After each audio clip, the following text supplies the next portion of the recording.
Hola, ¿qué tal? Qué gusto saludarlos, amigos de las charlas de viernes desde Asador La Vaca Argentina en Torre Manacar, y saludo a Leo Delgadillo, quien está al frente de este gran grupo a nivel nacional, a Raúl González también, que es el director en esta área y en este bello escenario del tercer nivel aquí en esta Torre Manacar. Y siempre tenemos el gusto de reunirnos con grandes amigos, personajes en diversas áreas de la vida de nuestro país. Y hoy, por supuesto, no es la excepción, y agradezco mucho al querido Enrique Burak que haya aceptado charlar con nosotros, para ustedes en redes, para ustedes desde donde nos ven. Pues un privilegio, porque nos encontramos. Querido Enrique, ¿cómo estás? Muy bien, mi querido doctor. Un placer estar contigo para... A ver, ¿de qué platicamos?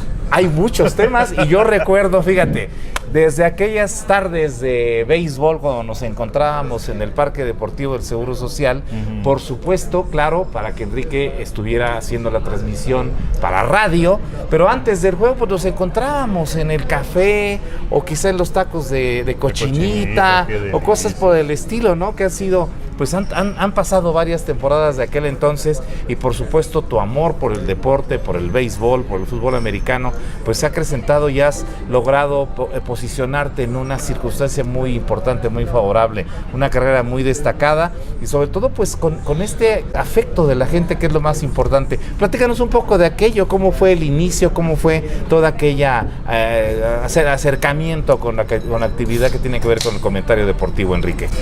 Pues mira, doctor, a mí hay dos cosas que me han gustado mucho. O sea, el deporte y la televisión como medio. A mí me encantaba desde niño y me gustaba ver muchísimos programas de televisión, y me gustaba también, si no hubiera sido comentarista deportivo, muchas gracias, me hubiera gustado un programa de entrevistas, me hubiera gustado un programa de concurso inclusive, me hubiera gustado un programa talk show estilo Johnny Carson, David Letterman, que los idolatro y que los seguí durante muchísimos años. Claro. Y yo creo que un flechazo importante con el deporte fue: mi papá trabajaba en Grupo Vitro, sí, y entonces tenían un palco en el Estadio Azteca para llevar a los clientes.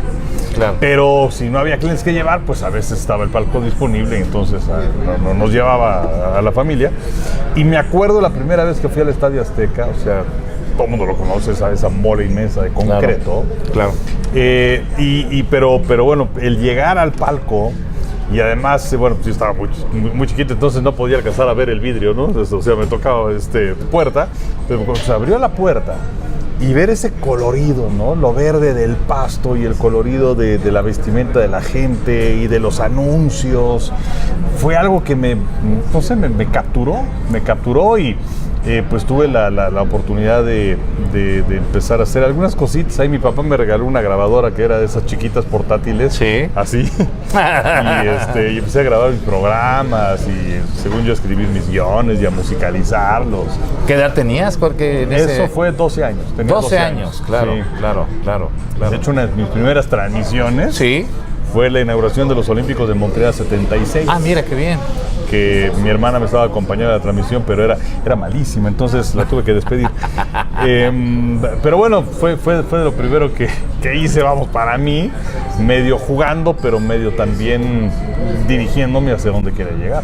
Por supuesto, porque además hay una frase que puede parecer que está un poco trillada, o a final de cuentas la mencionamos en varias ocasiones, que dice que los sueños se vuelven realidad. Creo que cuando uno piensa y llega a idealizar alguna actividad, o estar en algún sitio, o hasta vivir en algún departamento, casa, si uno lo piensa con muchas ganas y lo logra, y se llegan a hacer esos sueños realidad. Tú tenías ese sueño de hacer de esa actividad que inició en los 12 años, pues toda una trayectoria y una carrera tan importante, sobre todo por hacerlo bien y para hacerlo bien, y especialmente béisbol y fútbol americano, porque me hablabas del Estadio Azteca, que ese escenario se ha jugado fútbol americano, por supuesto, y algunas otras actividades, pero es la casa, digamos, del fútbol soccer. Sí, bueno, lo que pasa es que, digamos que fue un deportista bastante regularzón. Jugué en la Liga Olmeca, en el equipo Moscos, era un segunda base. Hace algún tiempo, no mucho, me encontré a mi manager de aquella época. Sí. Y sí me recordó que como segunda base era muy bueno. Para batear era malísimo. Y bueno, jugando fútbol y todo eso era más bien estilo Borja, ¿no? O sea, metía goles increíbles. Y de hecho, debo decir, mi primer amor del deporte fue el fútbol. Pero no le digan a nadie. Y era el América. Y era aquel América de el Pajarito Cortés, de Pichojos Pérez, de Trujillo, de Barberena, del campeón Hernández, de Roberto Joche, Carlos Reynoso, de Borbolla, de Borja, de Monito Rodríguez. Era un equipo verdaderamente extraordinario, que además no sé por qué le empecé a ir al América, porque pierden aquella final de principios de los 70 con el Cruz Azul, por goleada además. Fíjate, ¿no? ¿Por qué no le fui a la Cruz Azul? No sé. ¿Cómo fueron cambiando las cosas? Ahora las cosas están un poco al revés. Exacto, ahora pues no le gana Cruz Azul a nadie. Pero bueno, entonces le empecé a ir al América. Pero, como decía, un deportista regularcito. Pero me gustaba mucho seguir las transmisiones del deporte. Y entonces me empecé a familiarizar con las voces. Y me encantaba Ángel Fernández. O sea, Ángel Fernández para mí, el mejor que ha existido.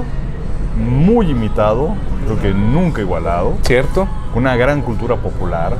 Con una capacidad inclusive para poner apodos que han preservado durante años y años y años. Y no poner apodos por ponerlos, sino porque decías, este es el Superman. Claro. O este es el pierna fuerte Sánchez Galindo. Pepper. Pimienta Rico, claro, el Atlético Español. Sí. El León de la Metro, que era Leonardo Cuellar. Benito Buen Hombre. Benito Pardo Buen Hombre, Exacto. así es, del Atlético Español. Sí. Y muchos más, el Inspector López Malo, claro. El Cirano Enrique Borja, o el Gran Chaparral, que era Carlos Reynoso, en fin. Cierto. Entonces me atrapó Ángel. Ajá. Pero al mismo tiempo también las voces de Sonia Alarcón, de Fernando von Rossum. Y entonces, pues no sé, me encantaba escuchar una transmisión. O sea, con Ángel podía ser el peor partido, pero narrado por él era un gran espectáculo. Siempre era divertido, ¿no? Siempre era cuentas, divertido. Claro. Así es. Entonces, yo quería irme por la cuestión del fútbol. Desde luego, con mi papá yo seguía el béisbol y seguía el fútbol americano también. Y cuando entré a Televisa, pues pensaba, bueno, pues a lo mejor voy a hacer fútbol. De hecho, acompañé a hacer cancha, bueno, no a hacer cancha yo iba nada más ahí de bulto, pero iban a hacer cancha Raúl Sarmiento, Arturo Rivera, Fernando Schwartz.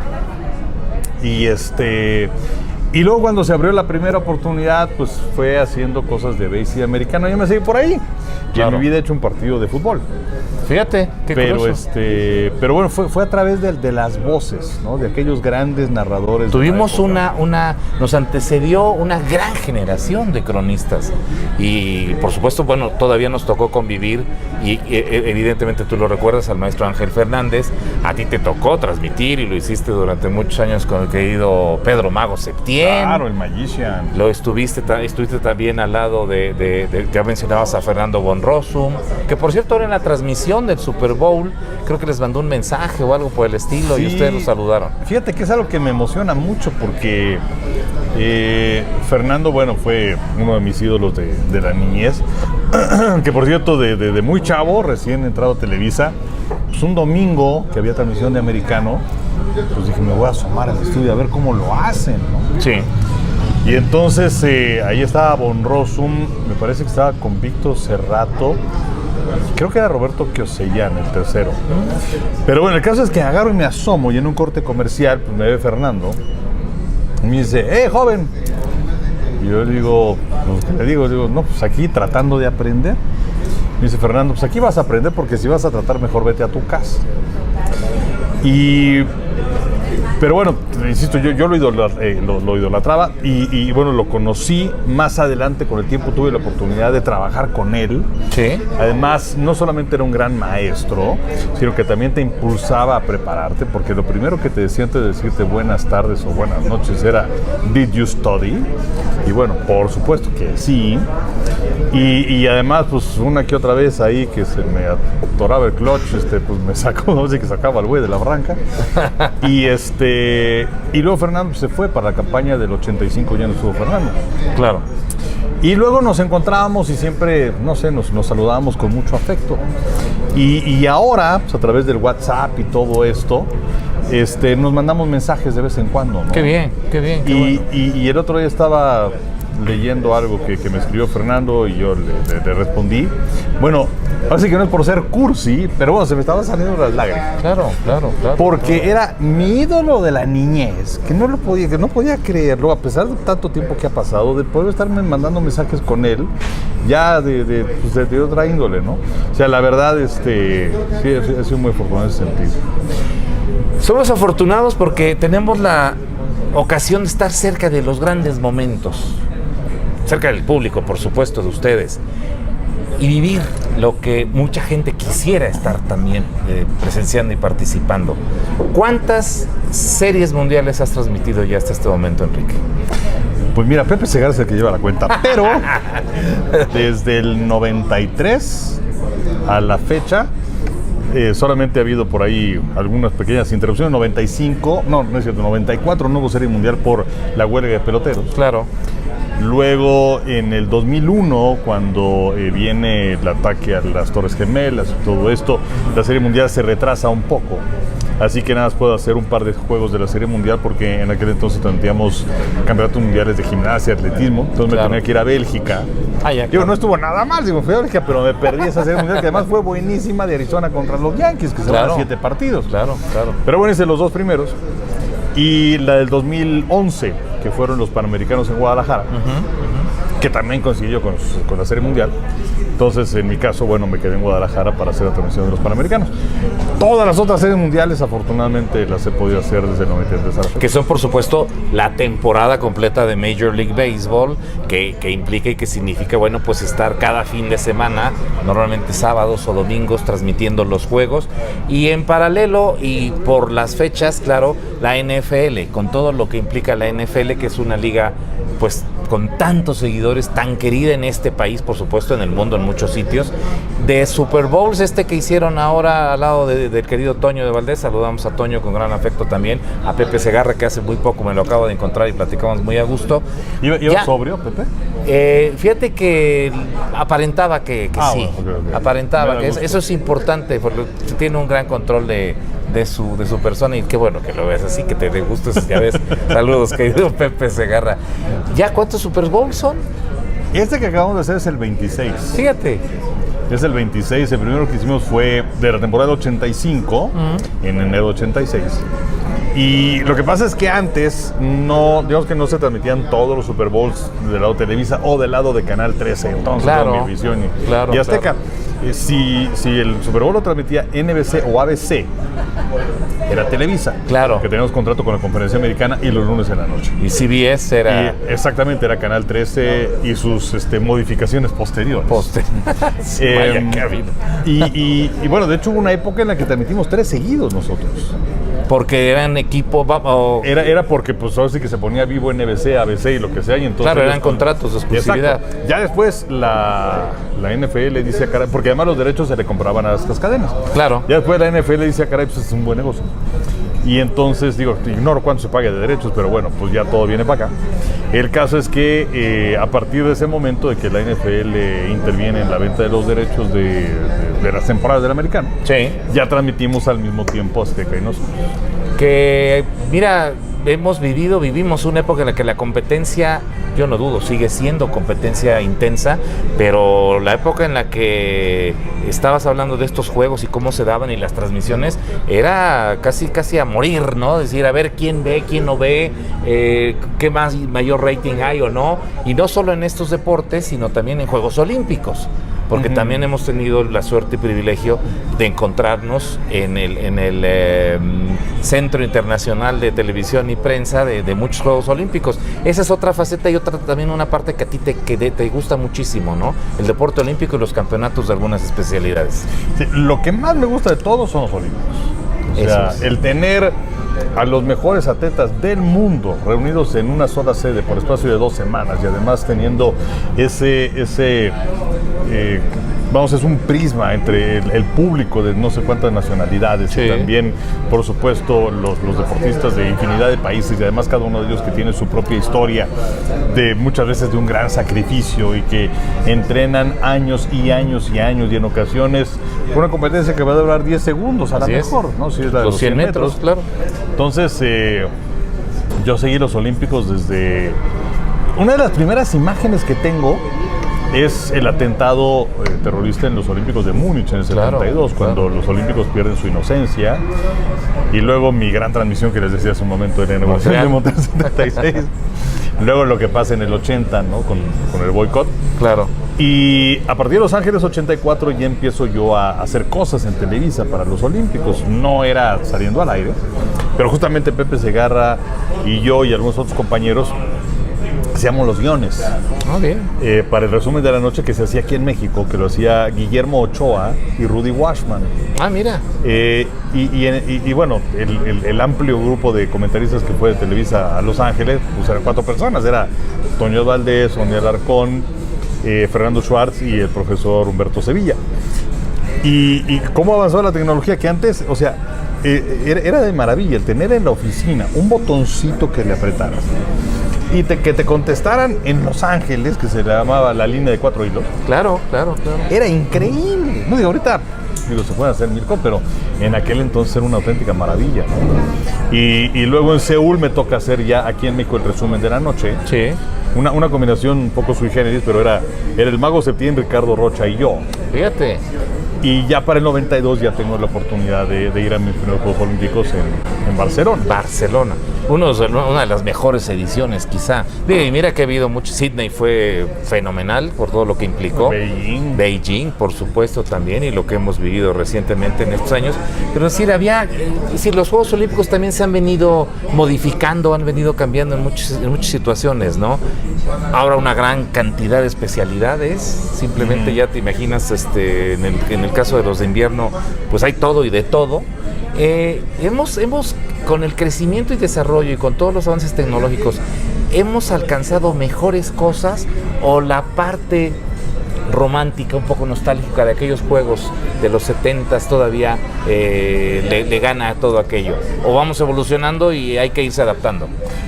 O sea, bueno, creo que sí se ha perdido algo, pero también creo que se vivía bajo una gran hipocresía, en el sentido de que pues aquellos deportistas que estaban detrás de la cortina de hierro eran verdaderos profesionales. Claro. Pero bueno, bajo las reglas de aquel entonces del amateurismo y del profesionalismo pasaban como amateurs. Cierto. Pero bueno, eran profesionales. Por eso es que es tan importante el triunfo de Estados Unidos sobre la Unión Soviética en los Olímpicos de Lake Placid en el 80 en el hockey sobre hielo. Cierto. Porque era un puñado de jóvenes universitarios que le gana al mejor equipo del mundo. Y ahí para muchos es el mayor triunfo estadounidense que hay en Juegos Olímpicos.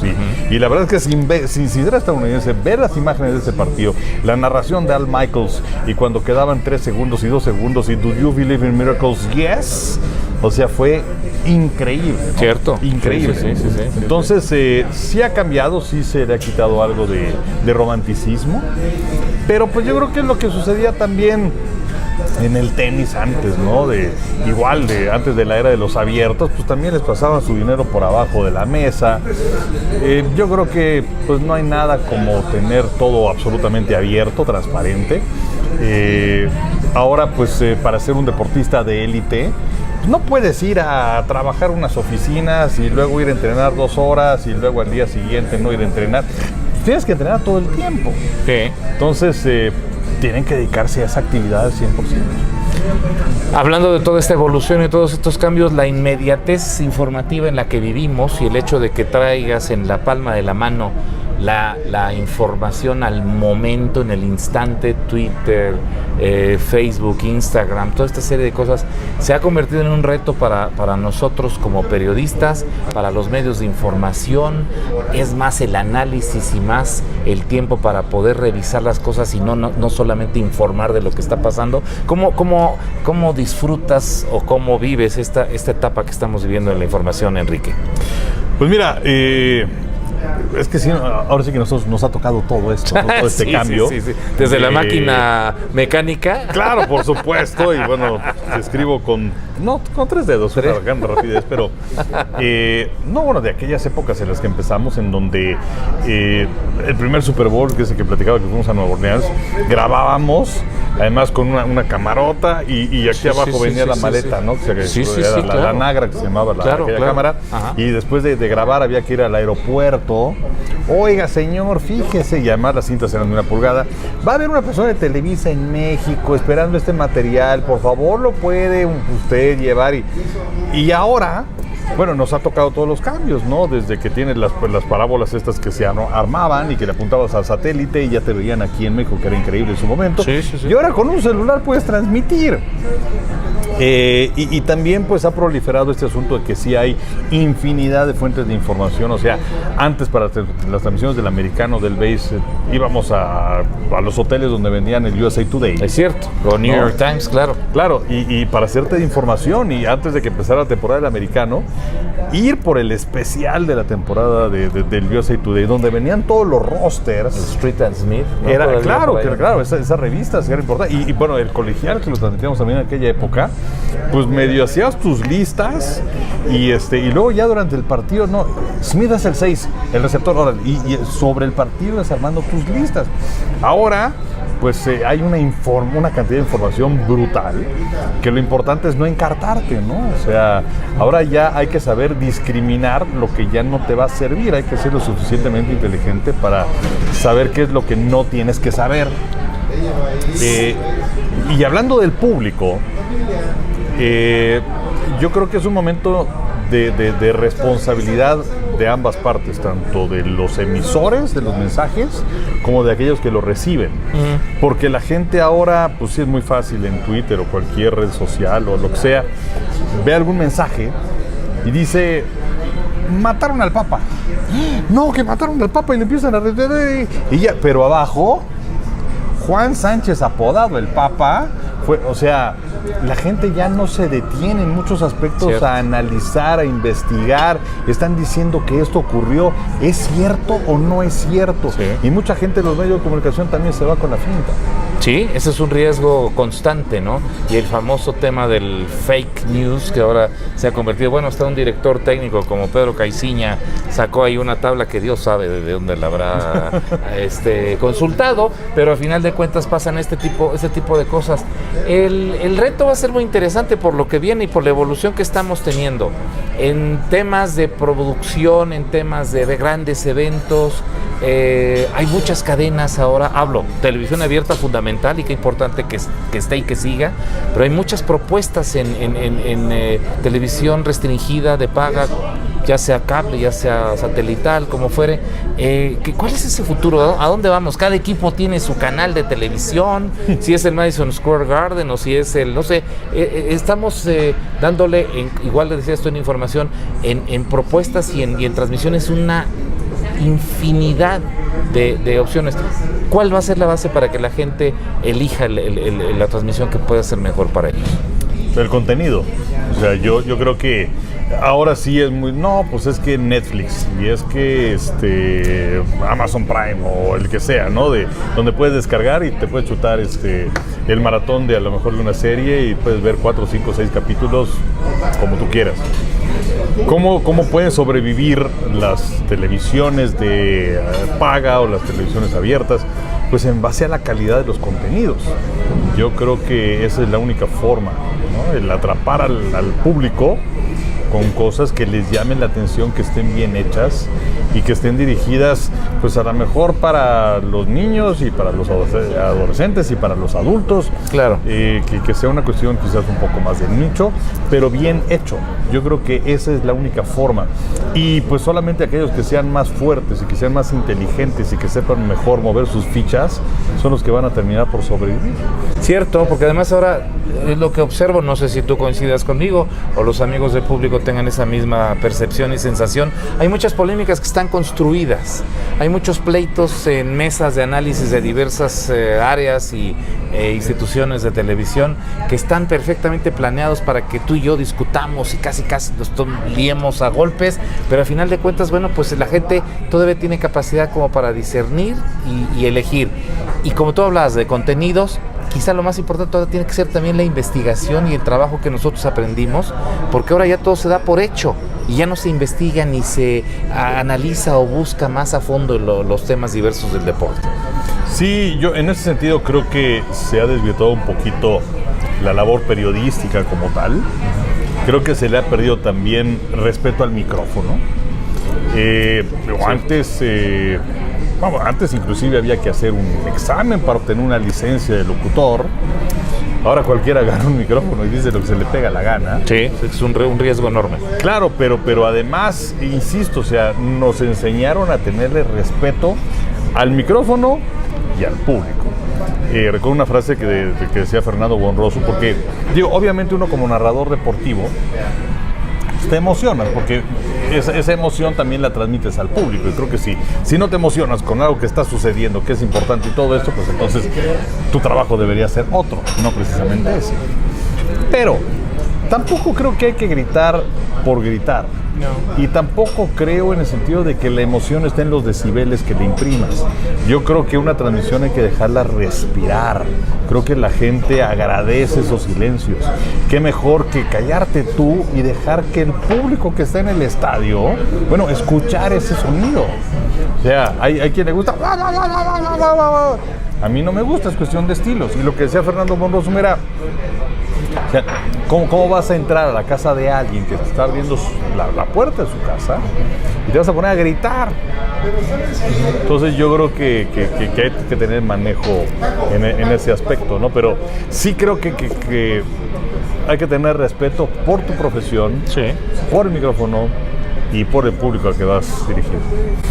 Esos son puntos clave, ¿eh? Y ahora para todos estos jóvenes, que hay una gran cantidad de jóvenes en medios y en distintas áreas, y se han creado muchos sitios en Twitter o en distintos lugares donde, como dices, se sienta cualquiera frente a un micrófono o frente a un teléfono, lo que fuere, y hace esta función. Y este es un trabajo profesional, porque al final de cuentas eso tendría que ser el rasgo fundamental, el profesionalismo de quien esté haciendo y cómo lo está haciendo, y la gente tiene esa oportunidad y posibilidad en todo momento. Estás en noticieros, estás en eventos importantes, ya lo mencionábamos, de deportes como béisbol y fútbol americano, en grandes manifestaciones de juegos como los olímpicos, estás en radio, en Grupo Fórmula, y estás al lado de un querido amigo como es Raúl Orbañanos, al que también saludamos con enorme afecto. ¿Qué viene en la vida de Enrique Burak cuando ha logrado y ha sumado tantos hechos importantes y tantas conquistas, metas alcanzadas significativas? Sé que cada día, al levantarse y al iniciar un día, pues tienes seguramente objetivos y metas, pero ¿cómo te estás planteando lo que viene en la vida de Enrique Burak? Pues vamos, seguir evidentemente en esta actividad. Me encanta, me apasiona desde niño.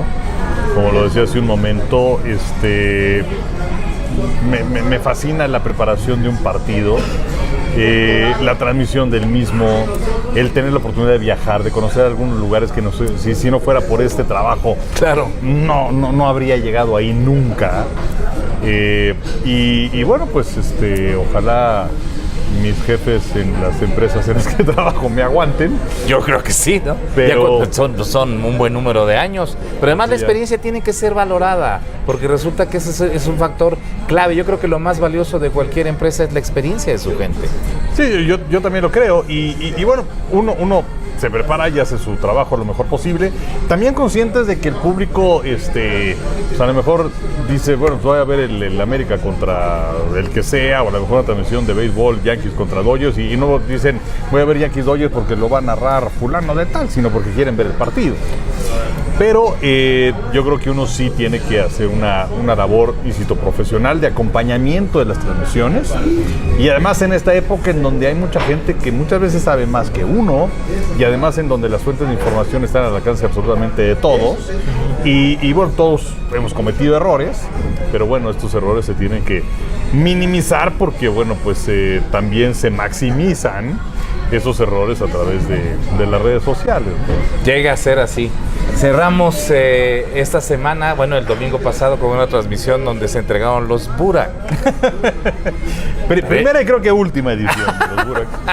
Tengo comentarios de mucha gente, lo vimos, y bueno, pues la gente se divirtió mucho. Ahí también esa faceta ahora de hacer propuestas y cosas que rompan con lo que tradicionalmente la gente está viendo. Y creo que estuvo bien. ¿Te la pasaste bien este domingo? Sí, me gusta, o sea, sí tengo un humor negro y irónico y sarcástico, y por eso la gente que me conoce por ello también.